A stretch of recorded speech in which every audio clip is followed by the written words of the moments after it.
Hola. Saludos a todos. Mi nombre es Manolo Concepción. Hi, my name is Manolo Concepción. Estoy aquí haciendo este proyecto de Live Volleyball Sessions que hemos estado conduciendo desde ya hace 2 semanas para el público en general y especialmente en el voleibol. El objetivo es tratar de seguir creciendo nuestro deporte, especialmente en nuestro país de Puerto Rico y en todos los países del mundo. Agradezco a las personas que nos han apoyado durante este tiempo y han seguido dándole share a estos posts. Por favor, comenta. Yo dejé una serie de preguntas ya en la parte de los comments. Se van a salir una serie de preguntas que podrán contestar durante la sesión. Esta sesión va a ser en inglés, pero si tienen preguntas las pueden hacer en español o en inglés. Hello, John, Kessel.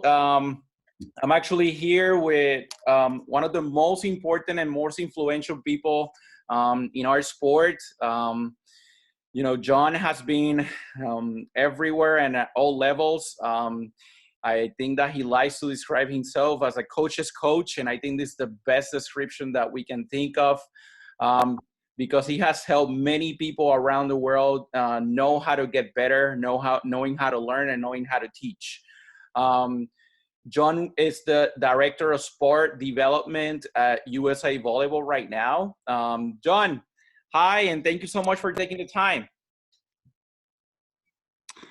Hola and hi, and thanks for putting this together. John, first off, can you tell us a little bit about your huge background and how you got to this point where you're basically in charge of the development of volleyball in USA Volleyball?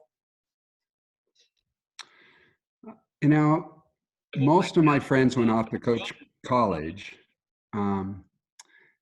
and I felt like when I was young, a couple things. I started coaching collegiately in 1970s. So I was and then the women's team at Colorado College said, "Would you coach us too?"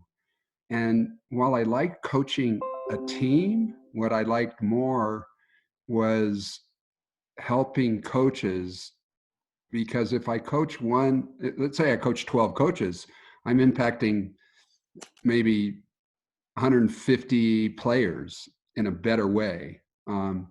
Versus if I coach a team, I'm only coaching and helping that 15 to 20 each year. So I think that's how I got to where I am, is I just felt like it had more impact helping coaches, because everybody listening here to their players, who's coaching them? And I just decided that even though there's not a college program for that or anything, that's what I do. And I did stuff. I played professional in Italy, and I coached coaches in Italy. And then I went to Australia before I came to USA Volleyball, and I spent over a year all around Australia developing their beach program and all their coaching programs. And then I came back full time to USA Volleyball, and this will be my year out. I'm going to retire after 30 years being with USA Volleyball. Oh, wow. And we're all thankful for everything that you have done for this game. And I'm sure that even after you retire, you will continue to contribute greatly the way you have done it so far. You were mentioning me behind the scenes about a legacy project that you're conducting right now, and something that you want to leave for, to leave this world a little bit better than you found it. Can you tell me a little bit about that before we begin?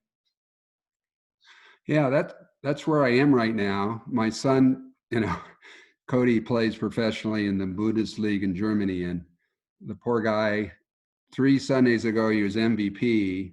Tuesday, they say, we're going to play with no fans. Wednesday, they canceled the season, even though their record is 22-0. Oh, and, wow. And then Sunday, he's flying here. So he spent the last 2 weeks in self-quarantine so he doesn't infect his old dad. And he's now up here at the project. You can go to Bison Peak Lodge, Colorado, and you can see about it. But it's a veteran and first responder retreat center that we've purchased and built with 25 teepees and half a dozen cabins and a lodge and 3D archery range to shoot a velociraptor or a cougar that's all life size, and BB gun and fly fishing and kite flying and pine cone putt golf and frisbee golf. And it's just a pretty magical place surrounded by national forests. So I'm inside the lodge right now, and this, when USA Volleyball shut its doors because of Colorado's stay in place thing, our keys stopped working at 6 a.m. about a week ago, and I'm up here working remotely, basically. How do you think that this pandemic is going to affect, development of volleyball and growth of the sport around the world? What do you think would be the major impacts, especially for countries like us in Puerto Rico and other places in Latin America? Well, this pandemic or any forthcoming one, I think, is teaching everybody in the world how to deal with pandemics in a way that they never thought about. Certainly in 1918, there was a bad one that killed about 650,000 Americans. And at the time, they couldn't do the vaccination and the things that they're going to be able to do now.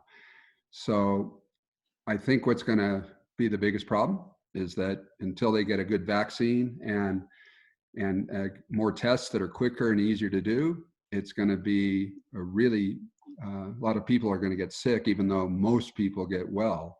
The impact is going to be in our country and your country, I'm sure too, that clubs that started in March told they can't, can't practice even. The insurance won't be in place and everything like that. That's gonna ripple through this year, even into, I think, into the scholastic year for the girls that play in the fall. I think that all that added up, it just means that it's like we're kind of going on hiatus, and then when it's time, everybody will kick back in. Okay. First of all, I also want to say hi to the people que nos está viendo en Latinoamérica, Argentina, Chile, México, Colombia, Dominicana, diferentes países, obviamente, incluyendo Puerto Rico. Por favor, como les dije, envíen sus preguntas, pueden ser en español y yo se las puedo hacer aquí al gran John Kessel. John, can you tell me a little bit about motor learning in volleyball? And, I'm really curious about how we can continue to improve our situation in volleyball in Puerto Rico. And I feel that the implementation of motor learning could be one of the biggest keys. Can you talk to us and illustrate us a little bit about it? Yeah, I mean, I think in words, it's kind of interesting to me because I grew up playing doubles volleyball. My father played doubles, so I got a picture of him in 1948 playing 2-on-2. He had no coach. I had no coach. I didn't really start seeing coaches of beach volleyball until 1996. So 50 years of beach doubles happened at a high level, and there wasn't any coaching. What was happening was what we would call game-like training. The game teaches the game. And that's a phrase that some people think, oh, that means you're not really caring about their technique and things like that. No, I care a lot about technique. But the reality is that most coaches teach in an artificial way, unintentionally. Basically, they're doing it because they're teaching the way they were taught. When you say artificial way, what would that mean? Like, for example, like you have been in Puerto Rico and you have seen scenarios about it. What would be an example of teaching artificially? Okay. Well, it's not just artificially. Most coaches in volleyball practice so practice looks good rather than practice to perform well. Okay, so that artificial thing that you just asked means this. Last time I checked, every, I'm going to jump over to my slides here. Go for it. And I'm going to see if I can get this one slide up that, yeah. So is it showing now? No. Click No? on the share screen there and there. Okay. Yep, we can see. So this is a slide I use around the world in my FIVB courses. And last time I checked, the first ball comes over the net. Do we agree? It's called a serve. Mm-hmm. But whenever you play a game of volleyball, it starts with what skill? Okay, starts with, I'm sorry, what do you say? What skill does it start with? Every point you ever play starts with what skill? It starts with either a serve or either a receive, everything. It starts with a serve. It doesn't start with a reception, it starts with a serve. And that ball has to go over a net. Correct. And then depending on how good you are, you either touch it once or twice before it goes back over, or if you're a real volleyball team, you know, you're probably the vast majority of the time touching it 3 times, setting it up to then go over what? Net. The net. And every serve you're going to receive in your life, because for Puerto Rico or anybody listening, you have to win the serve receive battle. You have to win this fight between how good their serve is compared to your serve to them, and how well you receive it and how well they receive it. It's a side-out game. Battle, Yes. if you lose that battle, I don't care how well you spike, how well you block, how well you dig, how well you set, you're not going to win much at 13-year-old and at the Olympics. You got to win the reception battle. But what I'm saying, coaches, is that you don't want to win the passing battle. You don't want to know how to be a great passer. Great passers are the artificial people who the ball, the practice starts, you set up the net, maybe it took you a half hour. You're bleeding from setting up the net. And then the kids all flood onto the court, and what do they practice? They practice pepper, they practice passing. But if there's any message, if people understand, you've got to not be good at passing. You need to be really good at serve reception, which is not passing. Passing is you and me, I'm forearm passing the ball to you in Puerto Rico, and you're sending it back to me in a straight line. Boom, boom, boom, boom. We are good at passing. But serve reception requires the ball to come flying over the net. But everybody puts the net up and then runs onto the court and passes. Hold on, John. So you're saying hours. So you're saying in Spanish that que lo importante aquí, entonces, que estamos hablando es que no estamos, la importancia no es cuán bien tú pases, sino cuán bien tú recibas y lo hagamos real. Porque practicamos todo el tiempo de frente, un pase para mí, un pase para ti, pero nunca un pase en ángulo o por encima de la malla como el juego lo amerita. Go ahead, John. Exactly. And so when I say we practice for practice, you will say, look, we can pass 200 in a row back and forth.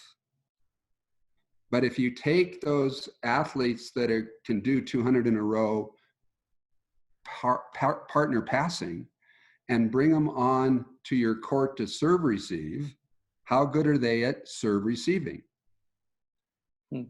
Which is the real thing. People will say to me, oh, they're really good at serve receive, but I'm a setter originally. And so I stand there to the right of center and I wave my hand and I say to my teammates over here, and then the ball gets served down the line to zones 4 and 5 to the left of the court. Even though I'm waving my hand, every setter listening here today knows that as soon as that ball's ripped down the line, they start moving forward. Because That's the norm. People are really good at passing straight back. And then we add insult to injury, and we're trapped in the stay-at-home situation for many of us. And so we go and pass balls against the wall, and maybe I'm going to do 10,000 balls passed against the wall. All of those reps make me good at putting the ball straight back to where it came from. But that's not what I want to be good at. The other big picture here, Manolo, is that, and I haven't asked you this question, but I'm going to ask you, how much of success at serve receiving happens before the ball comes to and breaks the plane of the net? Is it half, less than half, more than half? So the question is, go ahead, sorry. How much of your success has happened by the time the ball gets to the top of the net? La pregunta que está haciendo John Kessel es ¿cuánto éxito pasa antes de que la bola pase el plano de la malla mientras tú estás recibiendo? Well, before that point happens, before the ball comes to you and over the net, the reading skills are the things that, that people will emphasize the most. Isn't that the way that it should be, John?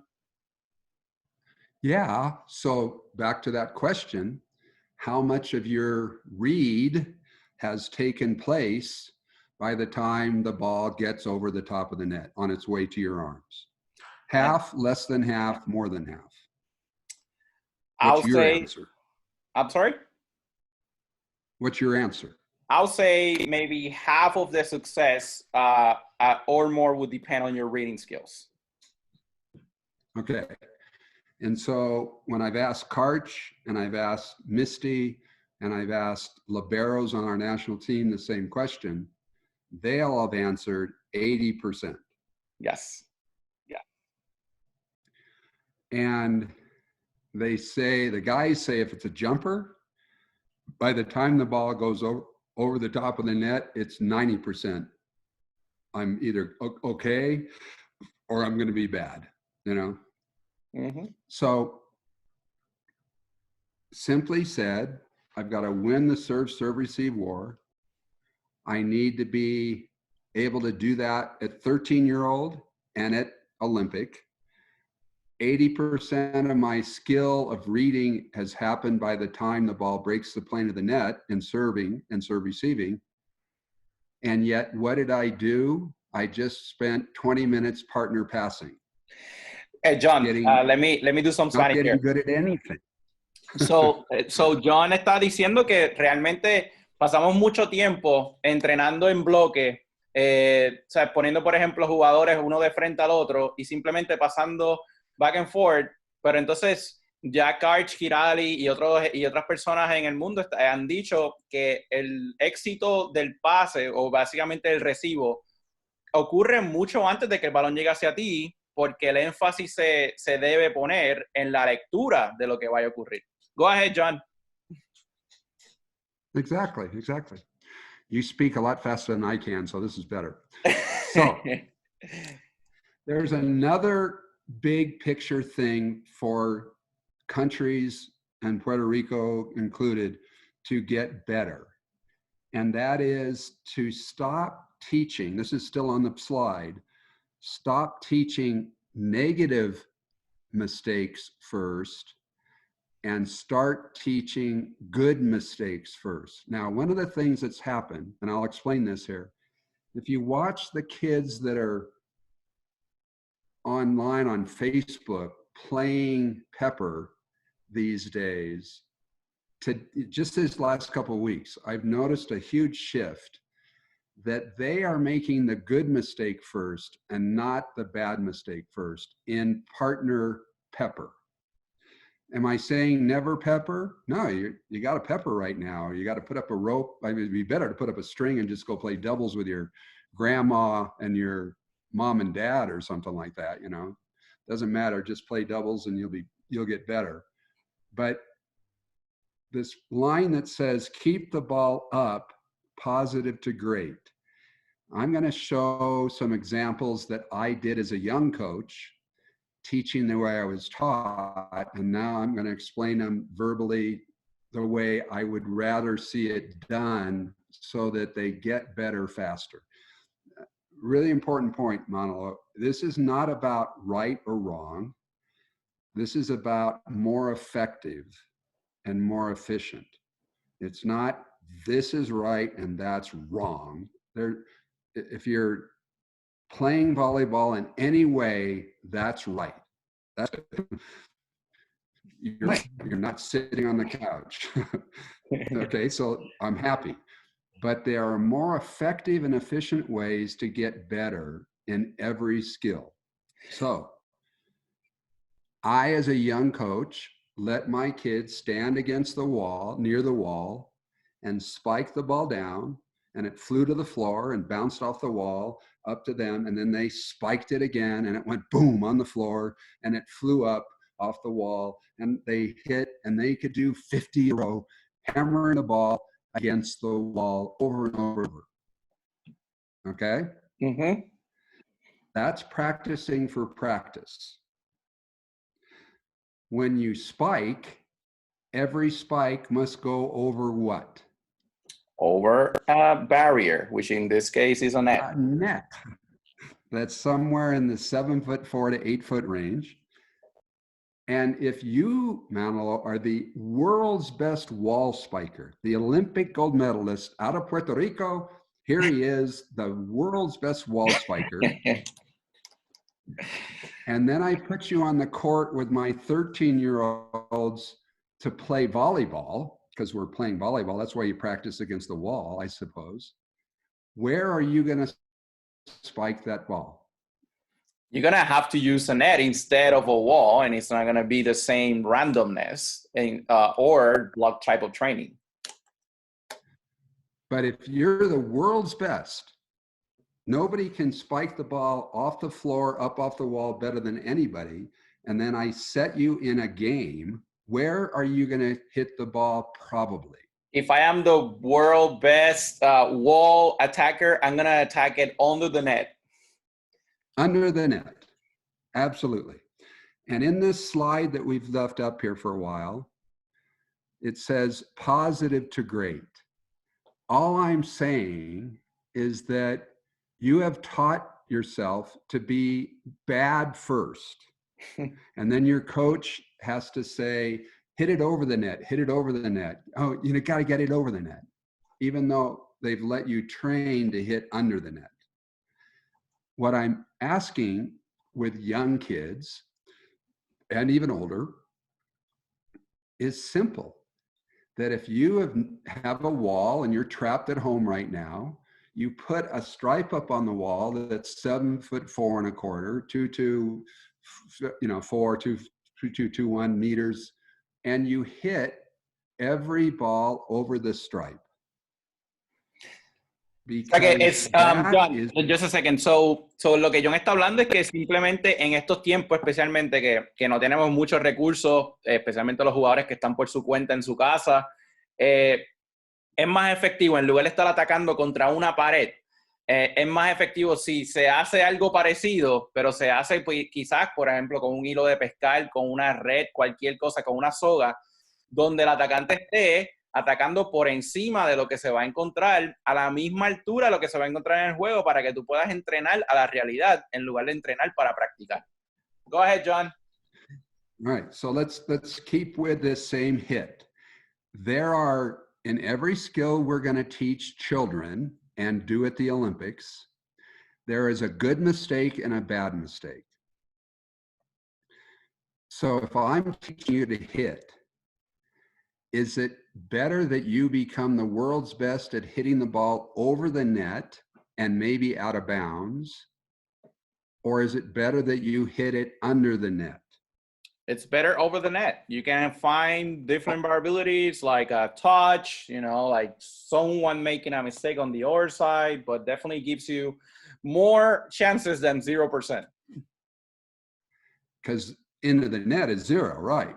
And I would argue that if you watch Taylor Sander play in 2016 in certain matches, had there been no block up, his ball would have gone out by 75 meters because he couldn't The high hit hand shot down. that he loves.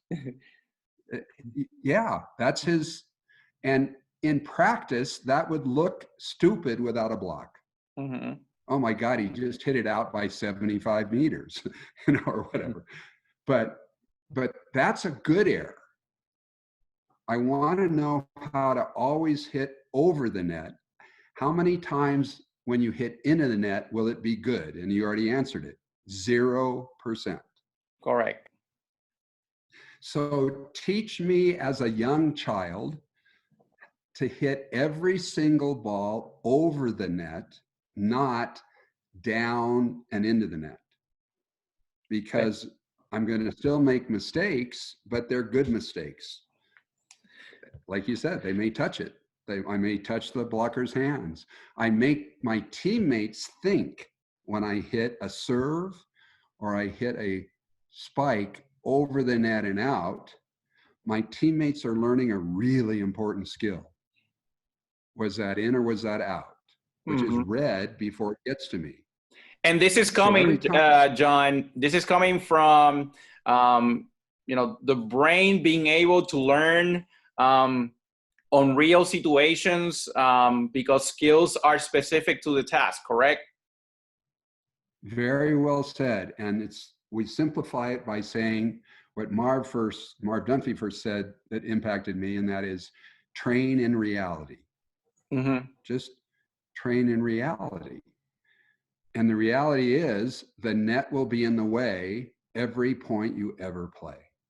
So stop ignoring it and practicing in front of it. Okay. Use it.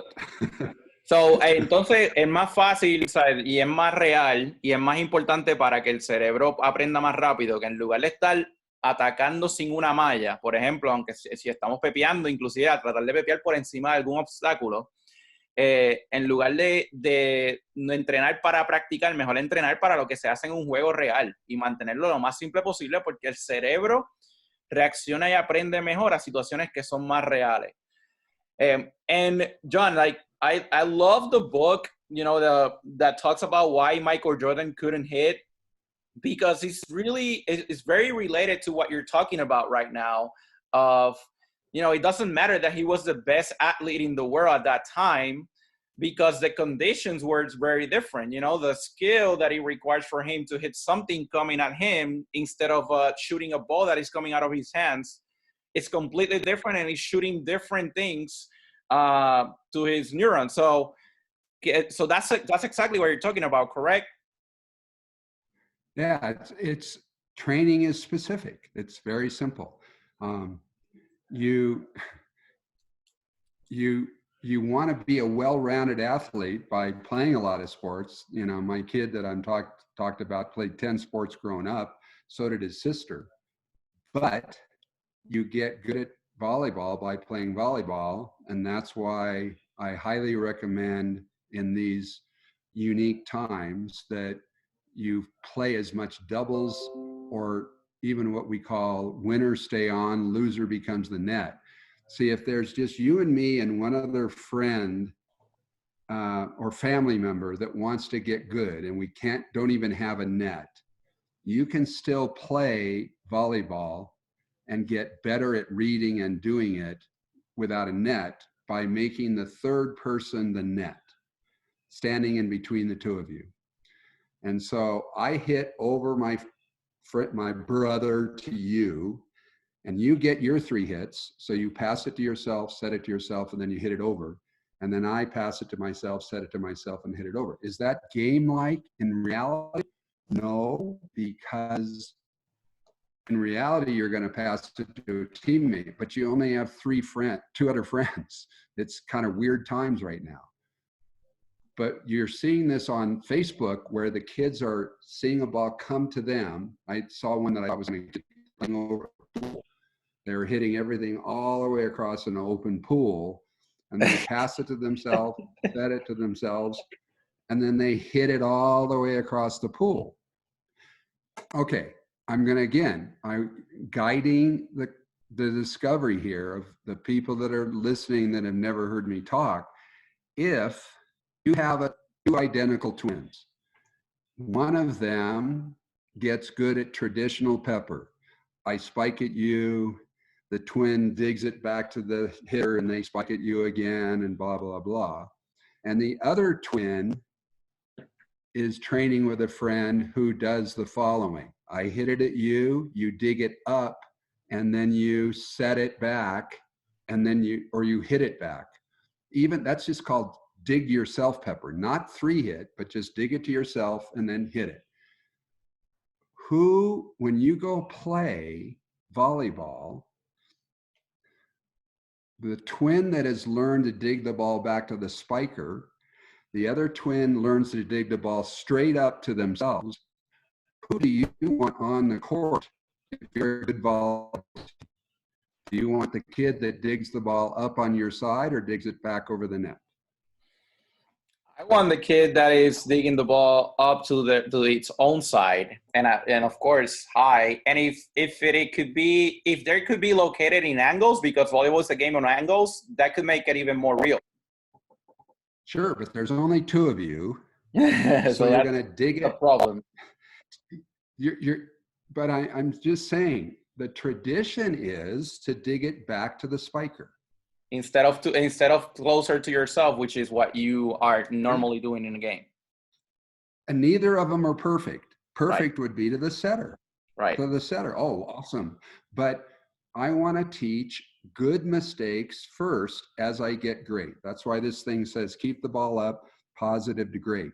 Hey, John, I want to mention that one of our coaching friends in Puerto Rico, his name is Javier Scott, mentions that a guy, of course, that you met in Puerto Rico, Israel Garcia, rest in peace, used to talk a lot about this as well, because he emphasized in motor learning a lot. Yeah, no, I mean, Israel and I were on the Technical and Coaches Commission for probably 15 years together. So we had a lot of talks about how does Puerto Rico or how do other countries get better faster? Well, you start with little kids who learn to play doubles, not 6-on-6, not in front of the net, but over the net. And that's where Karch and Misty came from. They played doubles with their dads, and so is my son. He played doubles. I don't think he played a 6-on-6 game until he was probably about 15, So the most important thing in those ages, then you're talking a lot about then, some sort of mini volley at least that we might and should be able to implement in Puerto Rico to continue to improve the development in those young ages based on your principles, right? Yeah, they're just principles of learning. You learn by doing. You don't learn by watching. In my blogs, I did some of the math of if you go to a tournament, one person touches the ball and 23 others watch. The coach. Yeah, no, the one person that touches the ball is the player. That's a whole different problem. It's almost unique to volleyball, because when we did a thing at the Olympic Training Center, these guys studying the volleyball coaches, they said, this is really weird. We watch NBA coaches, and we never see them handle the ball. They don't shoot free throws. They don't inbound the pass. The players do everything. And we go to NFL football, and we see the players doing everything, and the coaches guiding and talking and demonstrating. And we go to volleyball, and the coach gets half the reps. That's, Manolo, because coaches are practicing for practice. And that's the difference between practicing to practice and practicing to perform. Yeah, practice looks good. When the coach is doing the serving, the ball goes over the net all the time. Yeah. Practice looks good when the coach is setting, or practice looks good when the coach is throwing the ball, not the setter that's 13 or whatever. Practice looks really good. their practice looks great when the coach throws the ball right to the setter. Oh, look how good we are at setting. But no ball comes from that bizarre place that every ball card is placed. There's a tradition in our sport of putting the ball card in the same exact place, kind of between zones 5 and 6, and throwing thousands of balls to the setter. So practice looks good, even though in the game, the ball will arrive in that spot that the coach just threw 1,000 balls from, maybe twice out of 1,000. Because the game is mainly played out of system, not in the perfect all over situation. The court. Yes. Yeah. Yes. So the last thing on these slides, because I want to show another slide, is standing in line is not fun. And when you play doubles, you don't stand in line, you know. So there's a lot more big touches. picture concept is, yeah. So one of the ideas that I think, back to effective and efficient, is this thing that says time is what we want the most, but what we use the worst. And I'm just throwing out ideas, hopefully, that will help them understand that. Now, why am I here in Puerto Rico with you on Volley Junkies or whatever the hell I'm doing? How come I'm here? Part of the reason is in this cartoon. This was a program I helped in Italy in 1983. And it's in Italian, but everybody can probably translate it from Spanish because it's pretty close. Jairo Guru says, I want to play a game that's outdoors and a team game, you know, with boys and girls and stuff like that, with a ball. And the machine kicks out a volleyball as to the answer of what they should play. Look at the picture where Goofy is coaching them. Are they partner passing back to each other? No.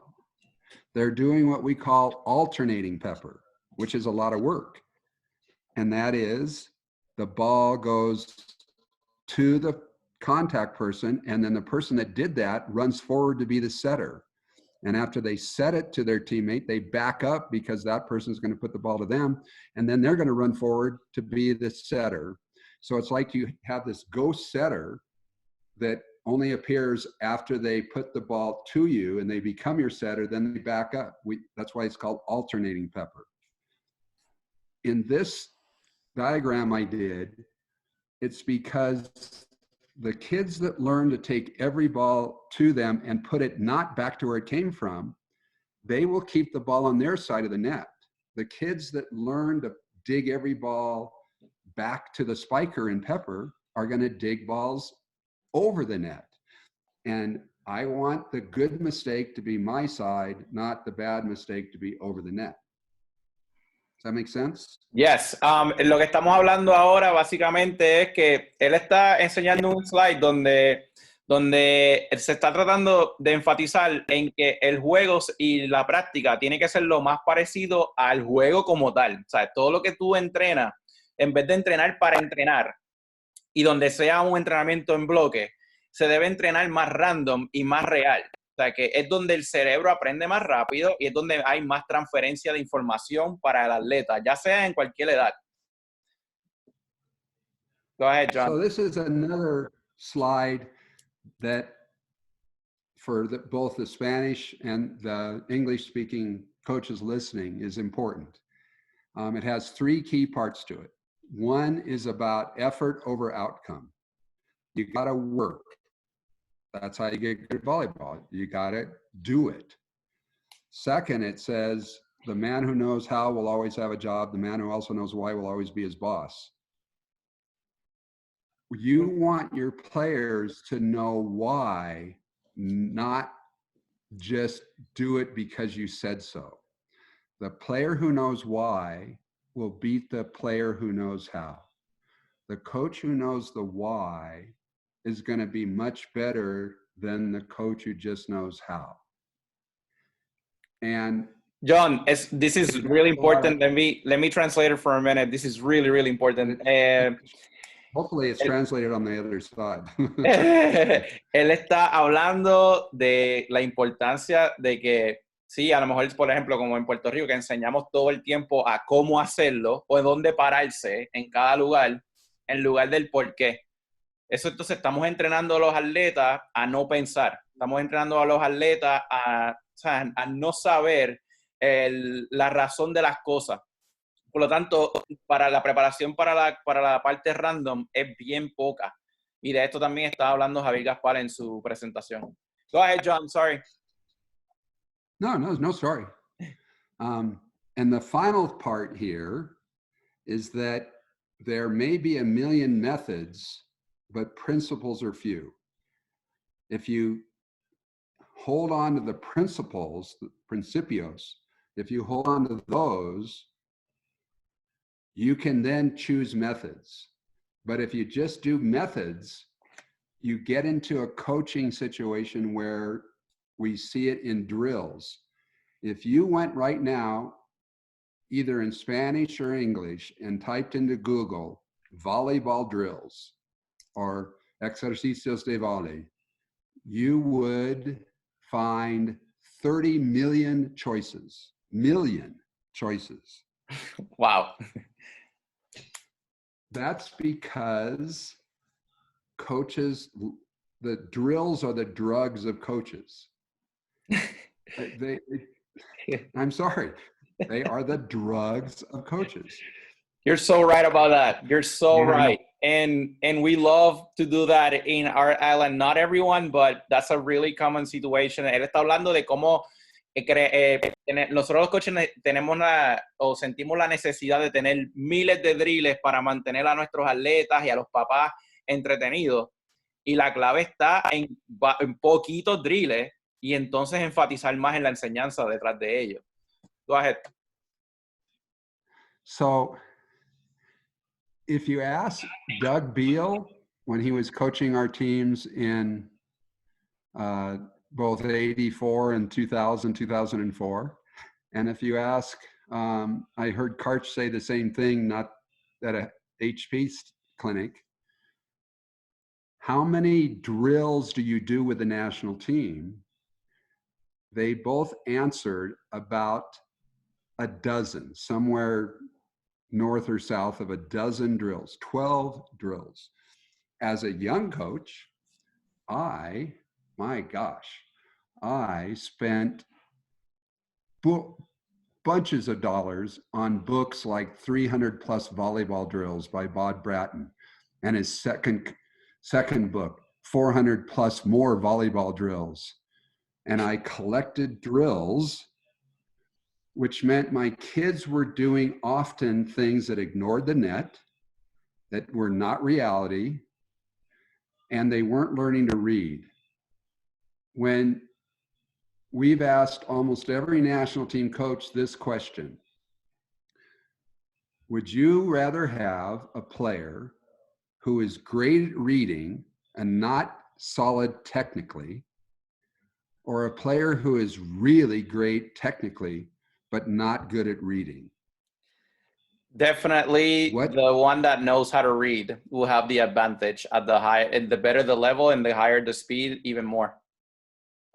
Even more, exactly, because the speed of the ball is the only difference in some ways between 13-year-old volleyball and Olympic.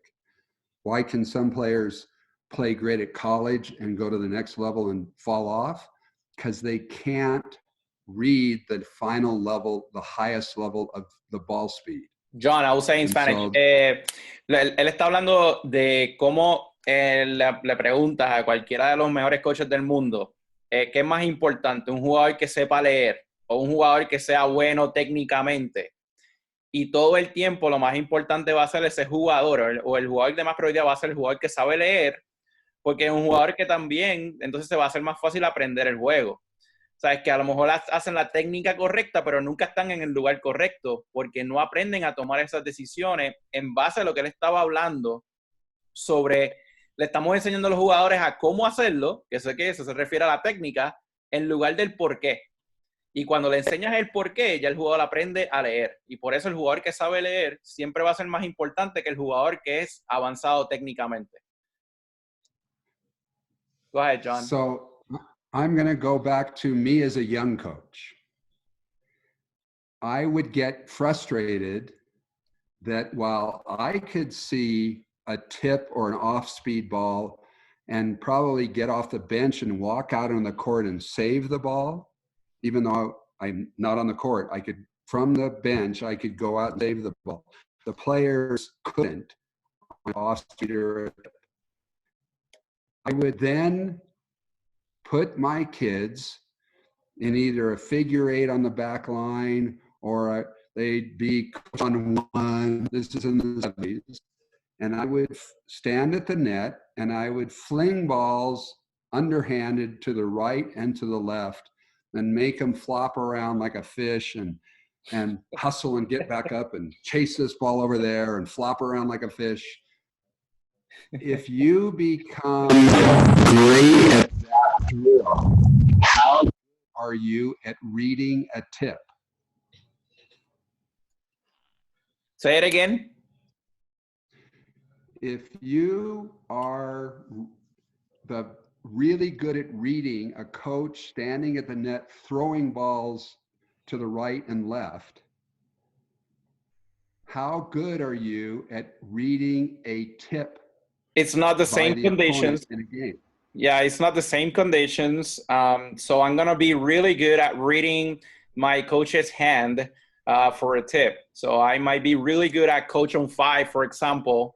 But when you put me in a situation then that I have to hit maybe over a block and tip, you know, with the ball coming to me and having to use my reading skills and different, different tasks at the same time, that randomness would not allow me to be able to be a good reader.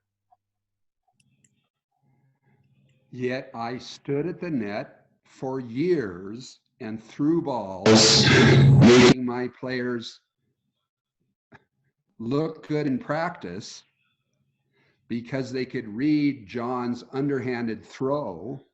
I even did head fakes. I'd look left and throw right and all this other bullshit. You know? It had no value to a kid learning to read a tip because you, as the coaches that have played, and even if they haven't, they've seen enough tips that by the time the player has probably cocked their arm, they're probably going, oh shit, it's a tip. And they haven't tipped it yet, but they know it's a tip because they came in slower than usual. They jumped off balance. The set wasn't perfect. There's a bigger block than usual. All these things that make you go, it's a tip, before they tip it. But that isn't learned by a coach standing on a box, tipping balls. I thought it was because I stood on boxes and I tipped a lot. And that isn't learned by the young John Kessel standing at the net, throwing balls all over the court for kids to chase. John, I have a question for you. I know that, by the way, we're speaking with John Kessel, Director of Sport Development at USA Volleyball. Estamos hablando con John Kessel, el director de desarrollo deportivo en USA Volleyball. John, I know that you're brilliant and you are a master of explaining and learning and teaching. Can you tell us what is the scientific reason of why my brain doesn't learn the same way if I just do a block training? Like, what is it on my brain that doesn't allow me to learn that way? Like, if I'm standing and just sending balls with my own hand, why is it not the same as if it is a random situation where there's variability and a lot of things going at the same time? Well, there's two parts of an answer to that question. The first is that we, in research of motor learning, the retention of things, in other words, like the slides at the beginning, you haven't taught them if they haven't learned. Learning is retention. The retention of things that are random is superior in the brain. Why? They're pretty sure it's because you're forced to forget and remember. If I teach you let's do some practice blocked in a row division. What's 7 into 21? That's a question to you. 3. What's 7 divided into 21? Okay, what's 7 into 21? 3. You hear me? Tres. What's 7 into 21? I'm What's 7 into 21? say Say it again. 3. What's 7 into 21? 3. See, look at all the answers you're getting in a row. It looks good. But in reality, you have to forget for 5 years what 7 into 21 is. You have to know how to divide. In other words, you have to know how to play volleyball, not repeat a machine volleyball. So that's part of the reason.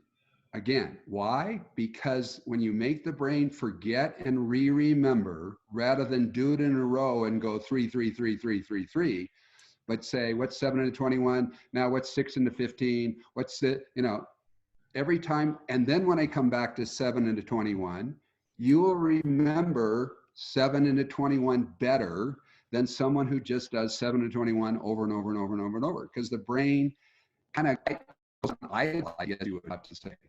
That's one of the reasons why random is superior. The other reason is tied into the same sort of process of I need to do all the things of volleyball, not one piece. So Marv said it many years ago. What's the ideal hitting drill? Pass, set, hit. What's the ideal setting drill? Pass, set, hit. What's the ideal passing drill or serve, receive drill? Serve, receive, set, hit. But at the same time, random training is the way the game is. It's reality. I'm sorry. I would argue pretty strongly that no point ever played in volleyball in Puerto Rico is identical to any other point. Hey, John, allow me to, John, allow me to interrupt you for a minute. Your computer is saying low battery. No, okay. Deal. Just wanted to give computer. No, it's got a half. Yeah, looks pretty good to me. Okay. 54%. Yeah. Okay, go ahead. Sorry about that. Maybe it's you. Okay, I'm back. When kids are young, it's okay to do block stuff at the beginning. But within 10 or 15 trials, it's time to get away from that and make them learn and forget and remember and forget and all this other stuff, because the game is incredibly random. That's why I get so frustrated. I haven't been into, I've been in about 70 different countries, and every volleyball program, the coach puts the ball cart in the exact same place to throw balls to the setter. Even though in the game, the ball will come from every place on the court and off the court to the setter. Because if the spiker hits off the high hands and the middle back chases it off the court 10 feet and then punches it up to the setter, that ball's coming from way off the court, and yet you still have to set it. But coaches want to look good in blocked form by making the toss come from the same spot. That's not going to get you good at all the other spots. There's a reason the ball cart, Manolo, has wheels. It has wheels so you can move it around. But most people don't. And that's all right. Like we You know, and actually Javier Gaspar was actually talking about that we sometimes don't even notice that we even play the same people on the same side of the actual court, not noticing that, wait, okay, there's no variability because we just got so used to it. Or even those ball cards, the same thing. We almost always toss the ball from the same places, just unconsciously already because of how many times, you know, we have done it already. Exactly. And Yeah. it makes practice look good. Okay. So, él lo que está diciendo es que realmente lo que estamos entrenando mayormente es para vernos bien en la práctica y que las jugadoras puedan tener éxito, pero si no hay variabilidad dentro de la práctica, significando condiciones reales que vas a encontrarte en un juego, ¿ok? Principalmente que hayan diferentes situaciones pasando a la misma vez, aunque estés enseñando una cosa específica, pues el cerebro no aprende tan rápido como aprendería de otra manera. Go ahead, John. So I'm getting somebody else speaking. Oh, do you have your Facebook on? Nope. I just have my slideshow on Zoom. Okay, got it. All right. Okay, so everything I'm saying here is simply information. It's not criticism. Okay? Okay, got it. And these pictures are here. This is Aaron Russell against my son, number 5, Cody. And that's Cody playing beach. So I think I'm hearing the speaker in your room echoing back to me, is what I'm hearing. I'm not sure what's going on. Let me see. Just a minute, people watching us. I appreciate. Cody, are you listening to it? Are you listening to the broadcast? Okay. I think Yeah, is it open on your phone, maybe?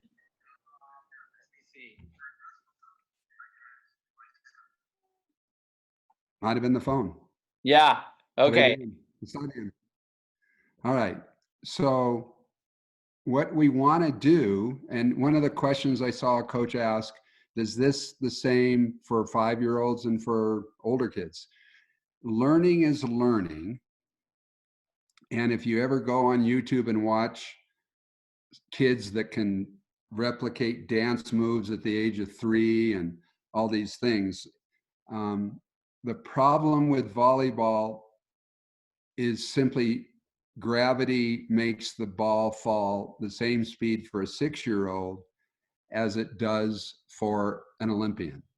So if there's a way to teach the youngest age with balloons on smaller courts playing doubles, or beach balls on smaller courts playing doubles, then the ball travels slower and they can read not as effectively and as quickly because their brains aren't as developed, but they can play the game at a high level. By the time it's really not how old you are, outside of probably 8 and under, it's how much experience you have in volleyball, how much you've played volleyball. And I'm going to again say one of the biggest things that you can do in beach and indoor is take a ribbon or a rope or anything and string it down the middle of your court for half of your practice, and have your kids play one-on-one, one-on-one plus one, 2-on-2 across this rope that goes right over the top of your net and goes to the other half, and play all these doubles games so they get the reps and the reading in a random way, and then start to play 6-on-6. But the biggest mistake many coaches make is they get their young kids and developing kids, even adults who don't know how to play yet, to play 6-on-6 that's not effective learning because they're watching more than they are doing. That makes sense? Yes, ok, so lo que él está diciendo es que básicamente, si estamos enseñando esto, especialmente en edades menores, y tenemos, por ejemplo, limitaciones también de algo mejor de múltiples canchas o algo por el estilo, traza una soga, ok, encima de la malla, que eso yo sé que lo han hecho en Puerto Rico ya, en algunos de los entrenadores, y da la oportunidad a que esos chamaquitos puedan jugar 1 contra 1, 2 contra 2, y inclusive eso se puede hacer ahora. Se puede hacer en estos tiempos donde a lo mejor puedes tiren una soga en su casa, y si están jugando una persona con la otra, por lo menos que haya esa soga por encima, como hacíamos en los 90 y en los 80 también, donde estábamos jugando, me acuerdo, en la casa de Fernando Morales hacíamos esto mucho, donde jugábamos voleibol encima de una soga y estábamos ahí trabajando en cosas, en un elemento más real, en lugar de jugar rápido 6 contra 6. So again, we're not asking you to throw out everything you know. We're asking you to think about how can this be more effective and how can I get more reps?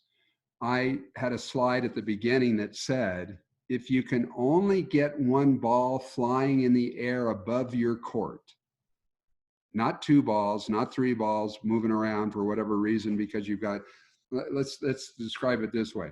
If you do 4 groups of 3, that's 4 balls in the air.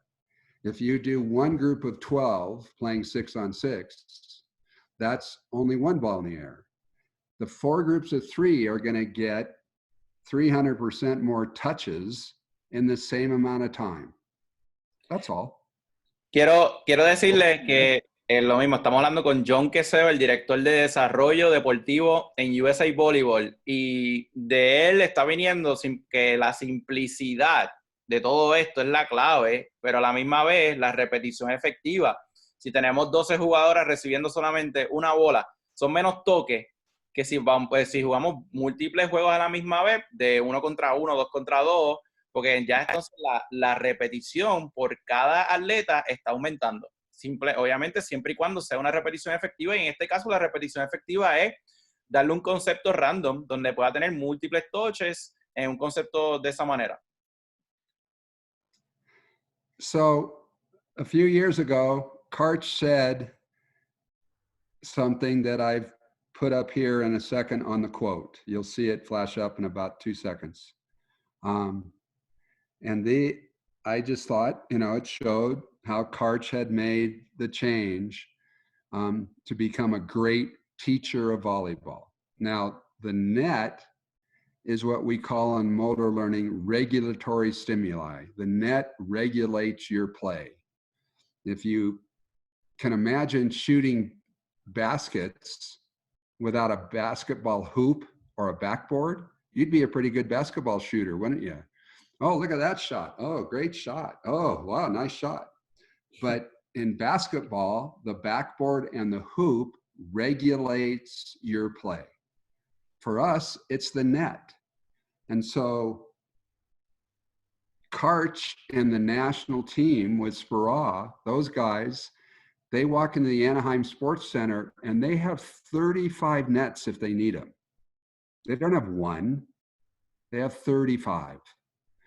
You and I don't have that ability, but we can string the ribbon or the rope down the middle and get doubling amount of nets to play over, even though the court might be a little small.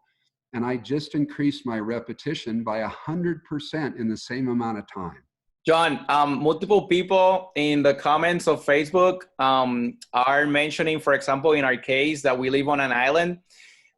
They can perceive the same situation by using what we have a lot of, which is sand, and playing a lot of beach volleyball, right? Like doubles and triples in the beach.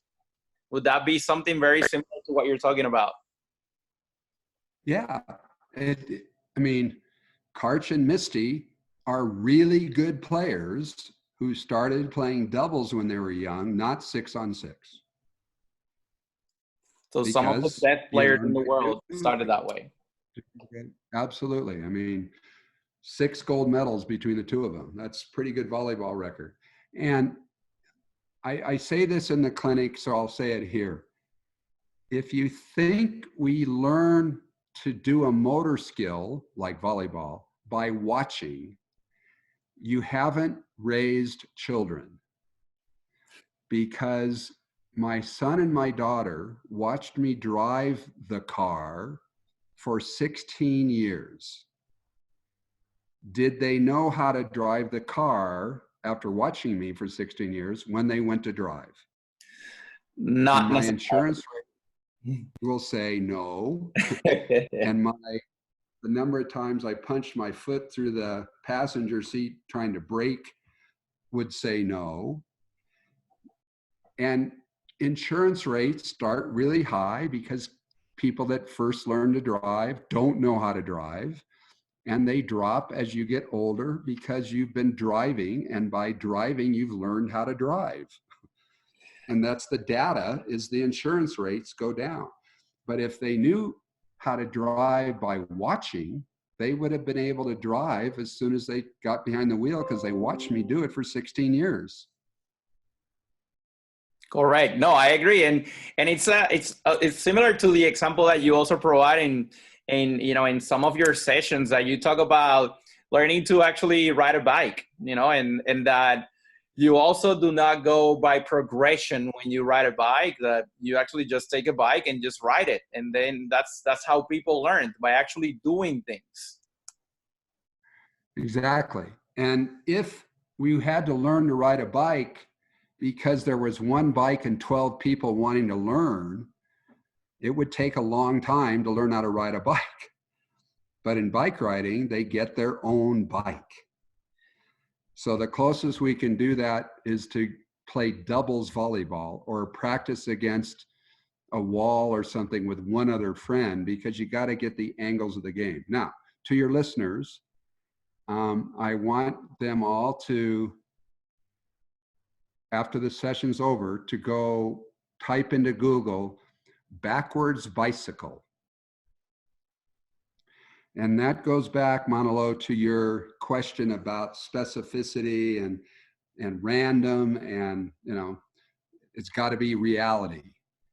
There's a guy who makes some money traveling the world with a bike that has only one change to the bike that he owned. It was done by some friends of his, engineer or mechanical guys. They changed the front wheel so that when you turn right, the wheel goes left. And if you go left, it goes right. He'd ridden a bike for decades. They made this one change. He thought it would only take him a few minutes to figure it out. It took him 8 months to learn how to ride the bike. That specific bike that has one difference, right versus left. Everything else on the bike is identical. Why couldn't he ride the bike in 10 or 15 minutes? Because when we learn a skill, they're learned specifically. So, es lo que está hablando, lo mismo que queremos seguir dándole duro, especialmente en nuestra isla, en Puerto Rico, y saludos a toda esa gente también que nos está viendo de Sudamérica. Pero básicamente, si queremos crear, que hemos tenido esta pregunta durante esta semana, si queremos crear mejores voleibolistas en las edades menores, tenemos que entrenarlos con una situación más real. O sea, sí, podemos tener todos estos equipos para poder enseñarle y todo lo demás, pero tenemos que ofrecerle lo más básico del voleibol y lo más real. O sea, es que lo mismo está viniendo esto de la boca del director de desarrollo de USA Volleyball, que está en los top 3 del mundo constantemente, donde él dice que algo tan simple como poner una soga y establecer que los chicos simplemente jueguen por su cuenta, también lo mismo. Esto lo mencionó Javier Gaspar, donde él jugaba por su cuenta en el Colegio de la Piedad, jugando guerrilla, vez tras vez, sin coaches. Los chamaquitos aprenden más que en una situación bastante controlada. Y que tomemos ventaja de que estamos rodeados de arena y podemos jugar un montón de voleibol de playa cuando esta crisis, pues, espero en Dios, se acabe. Go ahead, John. So I see it. Hello to Angel Peña, by the way. Um, Cholo. I see, yeah, hey Cholo, ¿cómo estás? Um, I see a sense that I'm going to just say it in a different way. I've got a article I can send you. Everybody has my email. You know, you saw it at the beginning, john.kessel@usav.org. But the article is called "Play Better Indoors by Practicing and Playing Outdoors." If you spend your summer playing doubles on the beautiful sands of Puerto Rico, you will come indoors a better player because you're getting the reps. Now, how can you even be more effective and efficient?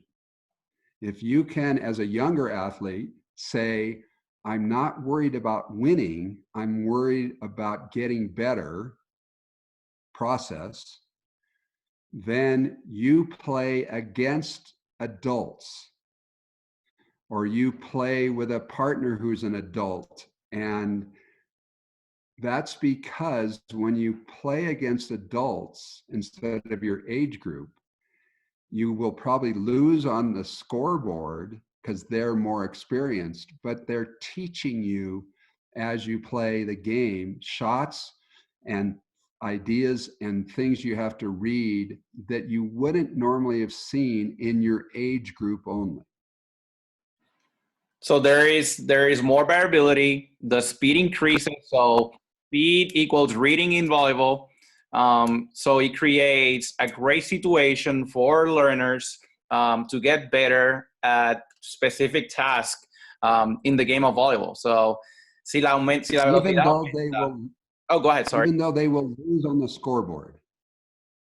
Correct. Sin importar el score, sin importar quién gane, si nos dejamos de preocupar de esas victorias y nos preocupamos más por crear más variabilidad dentro de un simple juego de voleibol, o sea, lo mismo que estamos hablando, 2 para 2, 3 para 3, pero a lo mejor jugamos alrededor de gente que juegue con más velocidad alrededor de nosotros, y me refiero a que a lo mejor tengan más potencia, a lo que a lo mejor sean mayores que nosotros, a lo mejor tengan más capacidad que nosotros de jugadores. Vamos a tener mejores oportunidades a largo plazo, siempre y cuando esas victorias no sean tan importantes para nosotros, especialmente en los comienzos de un desarrollo de un atleta. So this slide is basically, what are the answers? How would you answer this, Manlo? Well, I will answer 5, but the second one would not be 5. The second one, the outlet would take a lot of reps out of this kid. So, yeah. So, I don't know. It looks like a tricky question right here. You're making it, let me use words. If you have 4 kids and a ball, what are they going to do? They're going to play within each other. They're probably going to play doubles. Okay. They're going to play if 2 versus 2. If you have 4 kids and a ball and an adult, what happens? Probably the adult is actually regulating now, in converting this into a more controlled, blocked type of situation where maybe he's controlling the first contact or coaching it. Exactly. Or they're drilling. Correct. So 4 kids and a ball, they play. 4 kids and a ball plus an adult, they get drilled. And one of the things I was thinking about recently was playing tag. Have you ever gone into a game of tag and done a tag drill? No, I have not. I just play and hope actually, yeah. You just play tag. Yeah. And that's kind of back to the riding the bike, you know?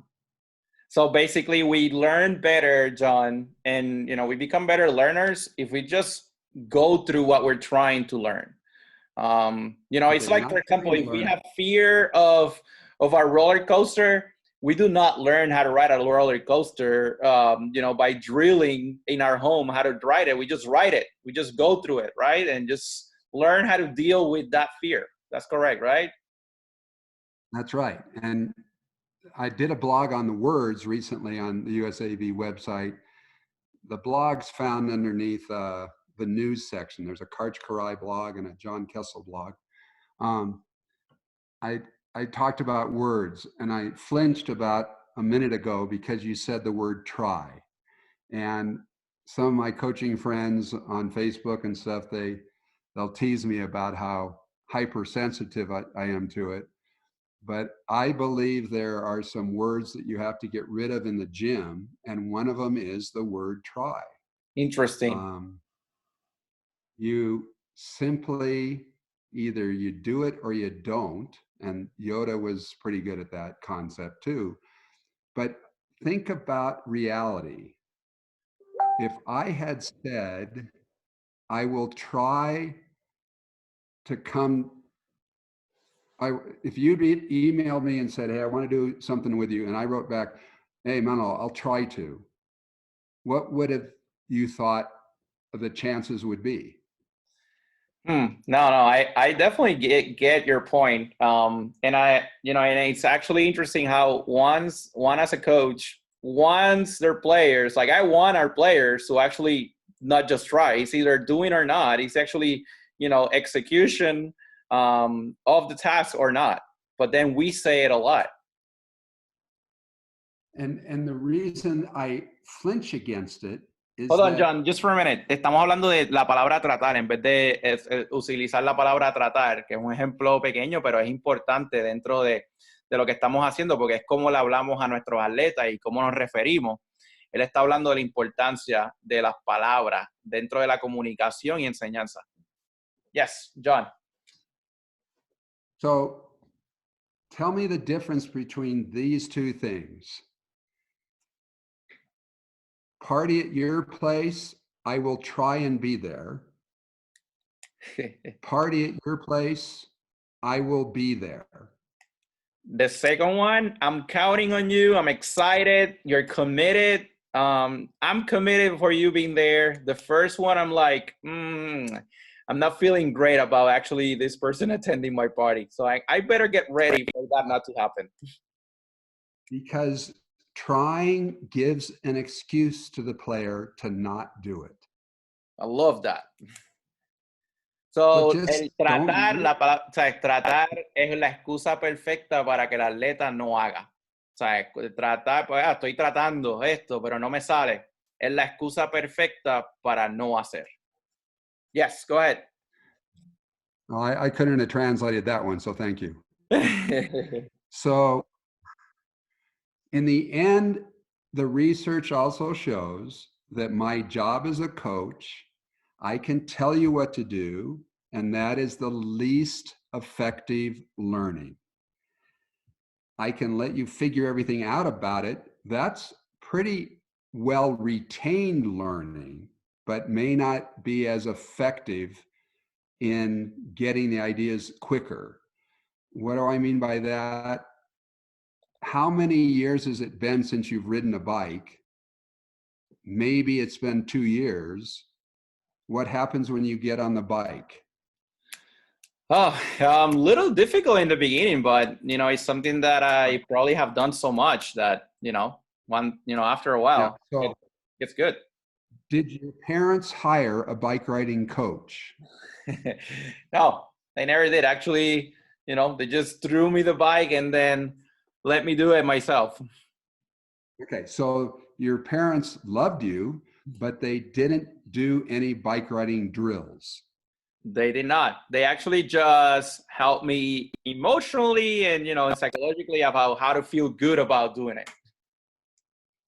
So here's a complex skill called bike riding, and yet you had no coach and you did no drills. The reason I'm bringing it up at this stage is because you learned it intrinsically. That's the best remembered.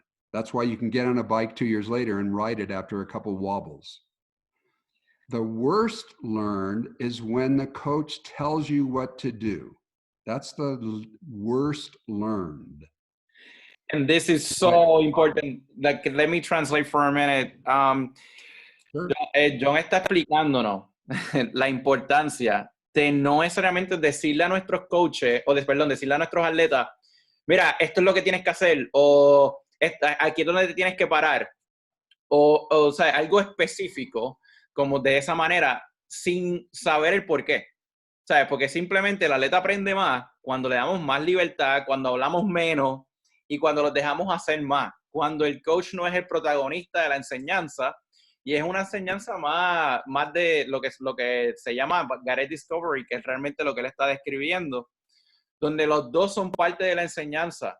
O sea, es el jugador, pero es la persona, el protagonista más, o sea, el más importante en este proceso es el mismo atleta, donde se le dice poco, ¿sabes? Y el atleta lo aprende haciéndolo, no aprende con esta explicación gigantesca al respecto. Yes, go ahead. So what is our job? Our job is to guide the discovery of the player so they figure it out, not tell them the answers. It takes a little longer. It takes some skill in questioning. Sometimes it's been called Socratic coaching, you know, by asking questions rather than telling them the answers. Some parents might say, I pay money for this. This guy doesn't even know the answer. My coach, she doesn't know the answers. She's always asking me questions. But when they play, they will not turn their heads to the bench and look at you for the answer. You have helped them figure it out themselves. John, and I have a question about this because, you know, in our island in Puerto Rico and maybe, you know, we can relate in other parts of Latin America, us coaches tend to yell a lot, you know, to be very aggressive towards the players and to over coach our players and trying to take control of every single situation and variability. And this is not doesn't Are just they trying to, or are they doing it? I'm sorry? I said, are they trying to, or are they doing it? They're actually everything is about doing now. Please continue to let me know. Every time I say the word try, that's never gonna happen. Never gonna happen. We're about the doing thing here. So that's what I was trying to explain is that I was actually explaining I was explaining that our coaching population and parents, we come from a background of screaming, yelling, being really aggressive with the players, and the more aggressive coaches are, you know, with the players, the more intense and the more he or she knows how to coach the players. What kind of effect does this have on an athlete? Because I'm pretty sure that there's a huge percent in our coaching population in our island that believes that screaming and yelling and going after players is the solution because we were coached that way. Sure. So there's two parts to that path. The first is kind of in this slide that I put up of who is this? And this slide is of the ideal coach. And you can see that the mouth isn't a big part of that. Now, if you begin with the end in mind, the two best coaches right now in the world of women's volleyball, and I'd say probably on the men's side, are Spera, Karch, and Long Ping. Have you ever seen them scream and yell at a player? No, I have not. Okay. Él está hablando de cómo Why? está dando ejemplos de los mejores tres coaches del mundo, que ahora mismo, de los mejores tres equipos del mundo, y me está preguntando que si alguna vez he visto en alguno de esos tres coaches gritarle a sus atletas. ¿Por qué? Porque le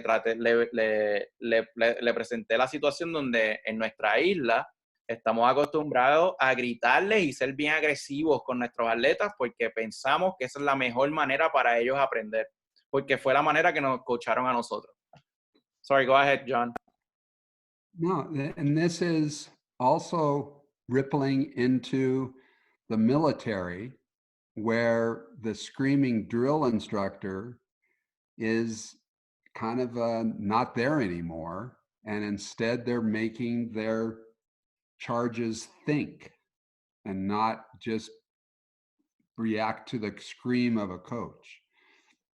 Now, I think one of the fun things to do sometimes is to sit there and just say, okay, what are the words that come to mind when you think of the best teacher you ever had? Not coach, but teacher in school. When you obviously in a college, say the words that come to mind of the great teacher, the best teacher you've ever had, or the greatest teachers you've ever had. And the words that come out are things like John, yeah. Hold on for a minute. Let me work here on the sound. We're kind of having a little trouble with the sound here for a minute. Okay.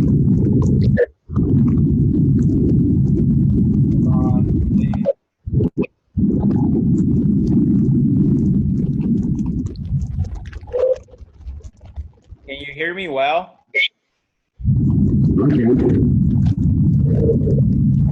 Okay, I'm having a little trouble hearing you because I can hear some background on it.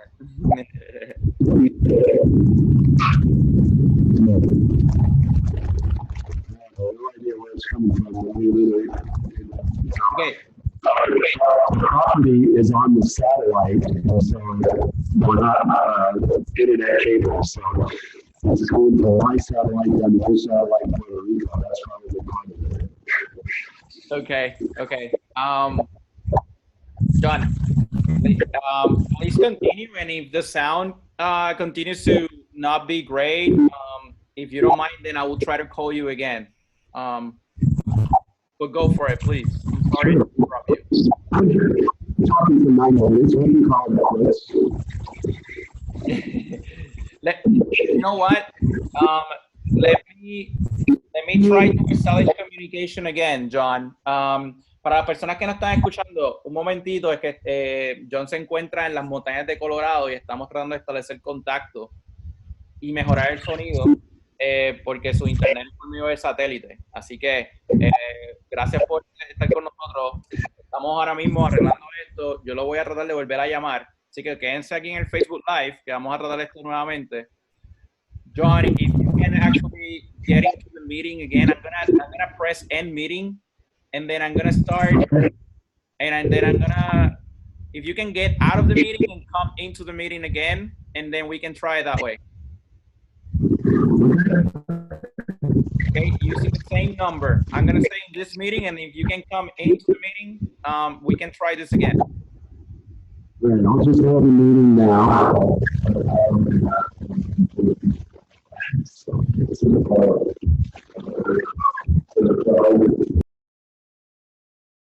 Saludos, mi gente. Por favor, necesito su feedback. Si ustedes me escuchan bien a mí y la persona que no escuchan bien es a John, si pueden decirme que sí en los comments para entonces saber cómo corregirlo. Estamos aquí trabajando con el sonido. Gracias por mantenerse en sintonía. Pero si me pueden escribir, si están escuchándome a mí bien, para entonces saber que el sonido que hay que corregir es el de John.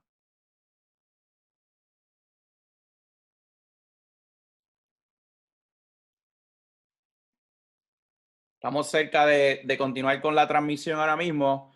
Como les había indicado, gracias Hernán por decirme que sí, Alberto también, como había indicado, estamos tratando de corregir el sonido. John Kessel nos está llamando básicamente de las montañas de Colorado, donde se encuentra en su cabina. Así que por eso es que entonces estamos tratando de reconectar en esta situación. Así que ya mismo comenzamos de nuevo, o sea, con esto. Gracias a ustedes por mantenerse en sintonía. John está tratando de reconectarse en la conversación de nosotros. Si pueden, esperen un segundo en lo que volvemos otra vez. Okay.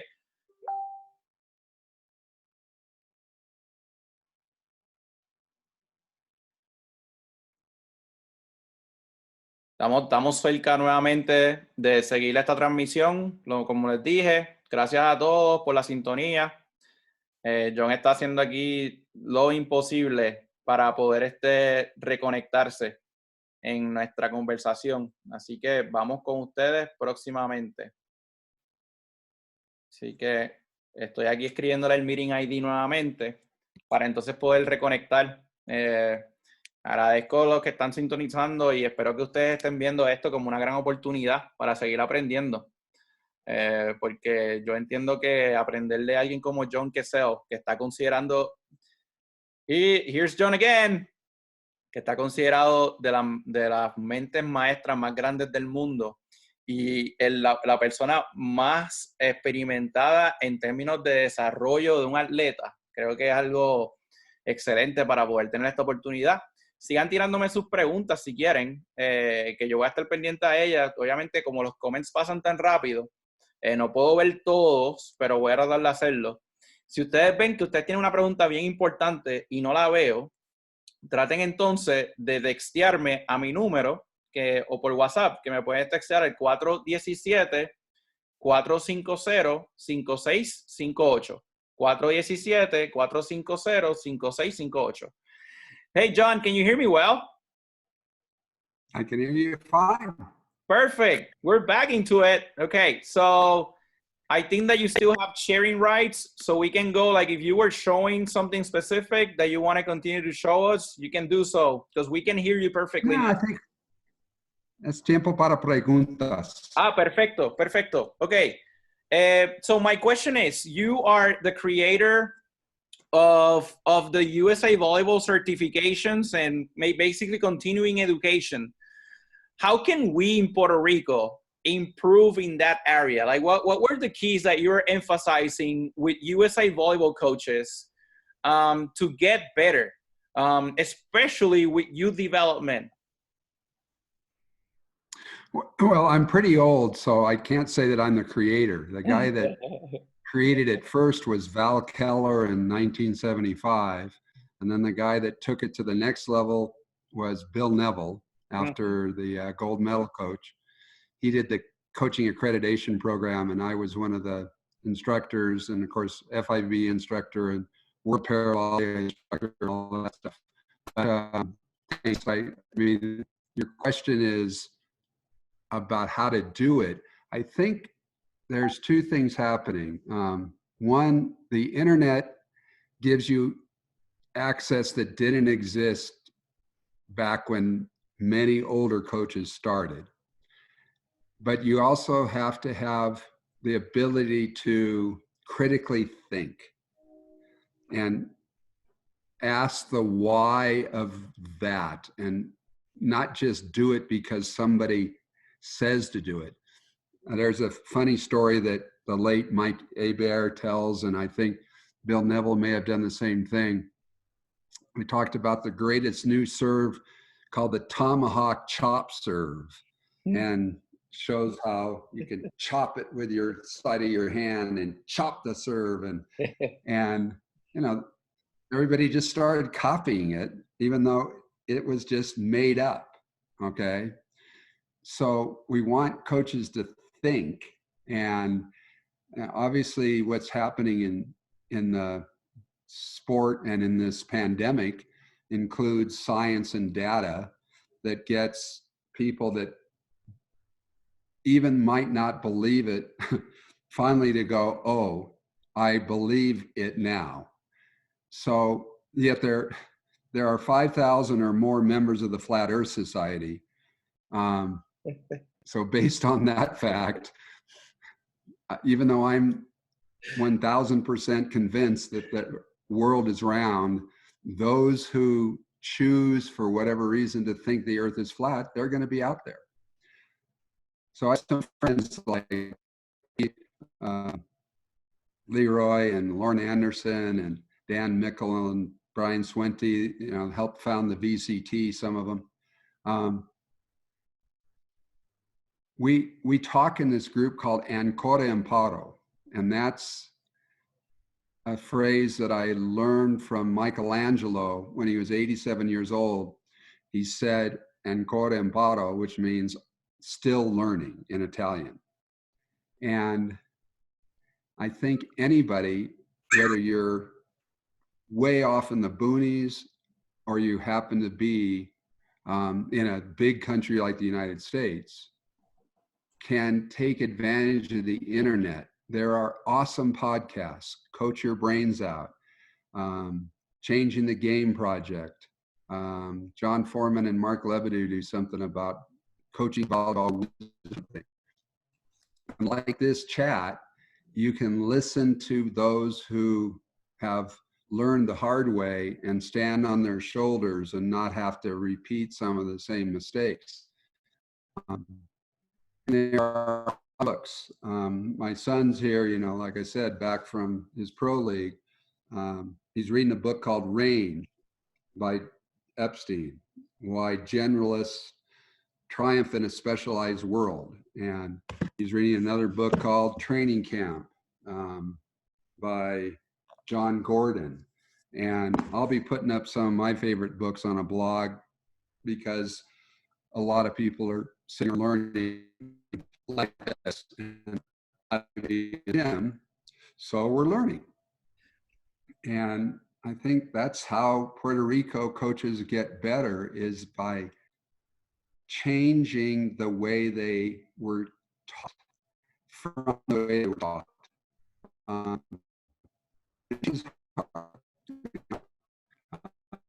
case, then almost coaching for years. The stuff I'm talking about today hope is making sense, but also not something difficult. The additions are very hard. When I learning, absolutely. We used to start the clinics off by showing the Fiddler on the Roof movie, and with Zero Mostel, and that whole clip about showing the guy fiddling around the roof, and the answer to, well, why do they fiddle on the roof? And the answer is, you know, and Pete Wong, another one of my coaching buddies, found a meme or something that said, let's see if I can get this right. Tradition, peer pressure from dead people.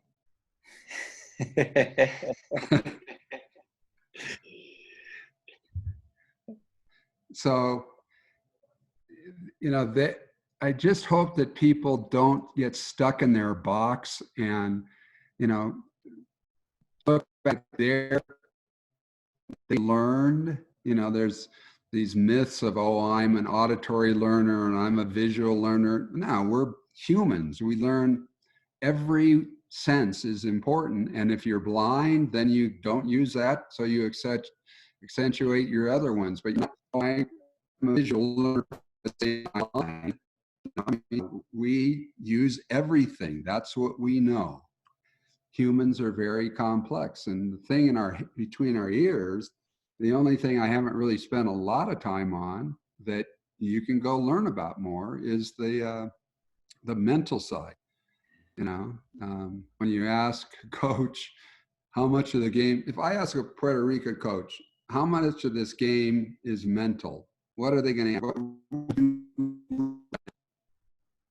I think that probably, unfortunately, I'm going to say that they will say, or we will say maybe less than 50%. Unfortunately, that's probably the common answer. I bet not. That when I get down there and go deep sea fishing sometime, we'll just gather them or, you know, we can pull the group right here. But on average around the world, not just Puerto Rico, but any place I've been, the answer is about 80%. Ah. Okay. Even if it's half, then my next question is how much of the practice are you training mentally? Yeah. And in the United States, the answer is 10%. Wow. Wait, it's 80% of the game is mental, and you're doing 10%. Something Wow. has to get brought together. Mm. And when I say mental, I'm including things like, rather than telling you the answer, I'm making you think and come up with the answers, guiding your discovery. Because I've done this for a few days, I can get to the answer quicker, but in the end, it's not how much you know, it's how much they know when you John, play. and when you see, when you scout Puerto Rico from the other side, what do you see on older ages that are a reflection of our youth development methods? Like, what what is the reflection that you see, and do we have an opportunity to bloom again, like we did in the past? Oh, Like, yeah. what are I the mean, keys? well, let me ask you, I'm going to answer your question with a question. um, how many gold medals in volleyball has Cuba won? Lately, not many, but In the Olympics? 80s and 90s, that's what when they dominated, and were a really good part of it with the Russian influence and all that, but not lately. Okay. How many gold medals in the Olympics have the USA women won? The men's multiple, women's, I think that has been bronze and silver. If my Right. if So they Yeah. haven't won. Hmm. So 90 miles away from Miami, Cuba has won 3 Olympic gold medals with a population of not many people. And in the United States, with probably 50 times more people, we haven't won one. Why? What's the reason? And there's a lot of reasons, I think. One of them is that when you can take a country and get your best athletes to be in a sport like volleyball, you're going to do really well. When you pick them out and say, this is what you're going to do. That's what, in no small part, what Cristobal has been doing in the Dominican Republic. He goes around the island, he finds tall, great young kids, and he helps them love the game of volleyball. But if I were to say anything to Puerto Rico, it's make sure that your coaching gives them a love of the game. In a sense, the pipeline of Puerto Rico revolves around 3 things: keeping as many kids in volleyball as long as possible in as good of an environment as possible. When they threw me into the Hall of Fame, my talk, the first 2 people, Chuck Irby, 900 and 300 or whatever, and somebody else was like 1,000 and 200. And I said, my record is 10,000 and some number plus and 35. And everybody laughed. And kind of in closing, I guess I'm going to challenge any country listening to this talk, because they're leaders who are wanting to learn and they're on this talk, so they must care to learn. My advice to you is to never be their last coach. That's why my record is 10,035. 35 kids quit volleyball after I coached them, and all the other kids kept playing. If your record is 0 and 30, and every kid playing in your program comes back the next year, you are a really good coach And because this you've given them the love of the game. this relates a lot to what we're going through. And I'm going to say it in Spanish. Él está hablando de cómo su récord en su speech del Salón de la Fama fue que 10,000 y 35. Y él dice que él se refiere a que 35 chicos que él ha coachado en toda su vida se han quitado después de, o se han cambiado de lugar de donde él estaba después de que él los coachó. Y yo creo que esto es un reflejo del cambia-cambia que nosotros tenemos en nuestros clubes, en las ligas menores en nuestra isla, donde no nos gusta un entrenador y nos vamos para otro lugar inmediatamente. So, esos récords quizás son más importantes que las victorias y las derrotas que estamos obteniendo en cada club o en cada escuela. Y es un reflejo de cómo nosotros también estamos conservando estos atletas, especialmente la parte mental y emocional. Porque lo que queremos es mantenerlos con confianza, darle una oportunidad y una seguridad dentro de ellos, donde ellos se enamoren del juego y no dependan de estar en el cambia-cambia para poder seguir sobreviviendo dentro del deporte. Sorry, go ahead. No, sorry. You can stop with the sorry when you're translating way more effectively than I could be. And so you asked that kind of big picture question, what does Puerto Rico need to do? It's three things. Keep as many kids as long as possible in the best environment as possible, not one that's abusive, not one that makes them cry, not one that drives them away, not one. And the reason it's as many kids is because until something happens in research that hasn't happened yet to identify who's going to be great when they're 14 or 15,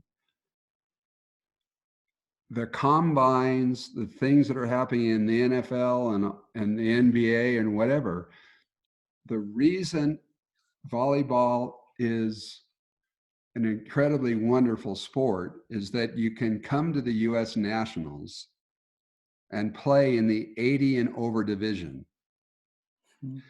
It is truly a lifetime sport. But when kids quit at 16 because of the experience, we don't know if they're going to be the next Steve Curry. We don't know when Tom Brady gets drafted that he's going to be so great. So Brady's at 21, Curry's at 16, Michael Jordan was put on his JV team when he was about 16. If those people, because of the coaching, quit, you would not see Curry, Jordan, and Brady. You wouldn't see them because they quit. And I think, and John, I think that in our island, we were coached, of course, by mainly a baby booming generation where we were really task oriented. 80s and 90s, we would not ask why we were doing things. We would just do it. And then we created such a good generation of players that we felt that because those players were so good, that we still need to coach the same way those players were coached. Because that was and still is the best generation of players that we have had. You know, and we actually have some of them listening right now. We have Bitito Rivera, we have Piki Soto, we have a couple of great players that are probably, you know, going to be the greatest players of all time in our island. But they come from that generation that they were coached that way. But people like them, Piki Soto and Bitito, they actually understand that we cannot coach the newer generation this way. So I think that what it's going to take is for many more people. I don't think it's generation. I don't think it's Gen Z or the Corona generation now or whatever. I don't think it's that, because when I go to the 70 countries and I treat the Middle East and the South Americans and the Pacific Asians same way as humans appreciate being treated, it works. It's not rocket science. Rocket science is pretty easy. McGowan points out that, with rocket science, you calculate the weights, you do all this other shit, and boom, you can land a rocket science is easy. Coaching volleyball is really hard because they're individuals and they become home, they so many things. So in addition to being a good coach, maybe the core principle that some coaches need to change to is that your athletes don't care how much you know about volleyball. They know how much you care about them. Let me translate that. Mira, y lo que estamos discutiendo aquí es cómo arreglamos esta situación que está ocurriendo, por lo menos en nuestra isla, y quizás algunos países de Latinoamérica se relacionan con esto, donde nosotros le gritamos un montón a nuestros atletas. Y yo le dije que quizás esto es algo generacional, donde a lo mejor nuestros mejores atletas fueron coachados de esa manera, y entonces pensamos que como ellos son los mejores jugadores que hemos tenido, tenemos que coachar de esta manera ahora mismo. Y él me dice que no importa las generaciones, no hay excusa para no tratar a alguien bien, incluyendo a los atletas, donde el amor y la comprensión es lo que nos lleva a que el elemento más importante no sea cuánto uno sabe de voleibol, sino que el atleta sepa cuánto tú te preocupas por él. Y cuánto tú te preocupas por él no puede venir de que, tú sabes que yo te grito, pero es porque te quiero. Eso no puede ser la excusa de nosotros en nuestra isla y en cualquier otro lugar que esté pasando lo mismo. Sorry, go ahead. No, so I saw Cholo said something about the English game, which is a good Netflix video about the passion for the sport. I think the powerful films out there, and you can get it for like $5, buy it for $5 and rent it for like 99 cents, is called In Search of Greatness. And it's about great athletes with the main focus on the All Blacks out of New Zealand. And if I were to read a book right now, I'd suggest reading the book called The Culture Code by Dan Coyle, because one of the things that's happening in Puerto Rico and some other countries comes from the line, culture eats talent for lunch. You can have a lot of talent, but if your culture sucks, it ain't gonna work. You're not gonna succeed. Love that. I absolutely love that. John está mencionando ahora mismo que tú no puedes tener, por ejemplo, un gran talento, esto aplica para los programas, un gran talento dentro de un programa o un gran talento dentro de un país, pero si la cultura como tal no es una cultura saludable, pues no importa cuán bueno sea el talento, porque entonces no podemos progresar como isla y como lo que queremos hacer dentro del voleibol puertorriqueño. John, all right. I appreciate you so much. I was going to go walk outside. Please do. Please do. And see what's going on here. So hopefully, again, john.kessel, Kessel at usav.org. That'll get to me. But legacy. John, we cannot hear you well. I think you're cutting off because of the Wi-Fi signal. Lo que John quiere enseñarnos I'm getting too far away from okay. I'm getting too far away from the internet. Hey, John. So I wanted to say thank you on behalf of all, Puerto Rico and everyone listening to us and watching you, because again, you have given this game so much, and we have so much to learn from you still. Hopefully, even when you retire, you come to Puerto Rico and spend some time with us, and so that way we can learn more about your wisdom. And and one of the things that I have learned the most today from you is how much you know and still be humble, and knowing what you don't know. I think that those are qualities that are really important in every one of us, and it keep us grounded, and it keep us understanding that, you know, that learning is our biggest task. You know, not just in the beginning of our lives, but, you know, every single second of our lives should be based on that way. I learned, you remind me a lot of Dr. Carmack Gown. Of course, you guys were really good friends. So again, I'm grateful and humble and honored that you have joined us today. Can you repeat your contact information so people know about it? Sure. It's John, John Kessel at usav.org. And I'm Nika. You know, you should go look at the website.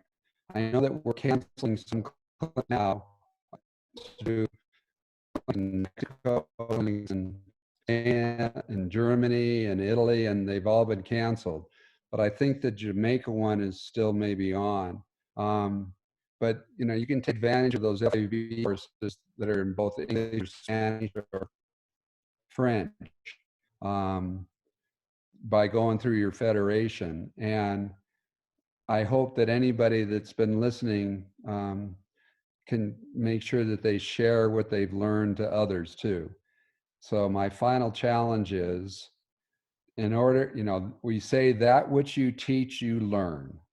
When you teach something to someone, you learn it better. And that means that in my world, I'd love to see 12-year-olds coaching 10-year-olds or 14-year-olds coaching 11-year-olds, not the adults, but the 14-year-olds. You're there guiding them, the 14-year-old of the coaches, because when they learn it better. You know, that's just the facts. So if you've learned anything here, yeah, I challenge you to get on the phone, keep your social distance, but share ideas with someone who couldn't attend the session. So in this time, if you teach the key things you picked up out of this talk together, you'll learn it even better. And that I know for a fact. Gracias por tus palabras, John. Mucha salud. No, okay.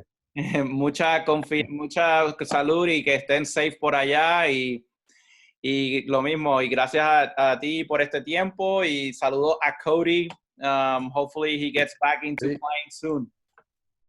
Yeah, he's going crazy, that's for sure. But I'm going to make him cut down trees and stay in shape. So, that's pretty good.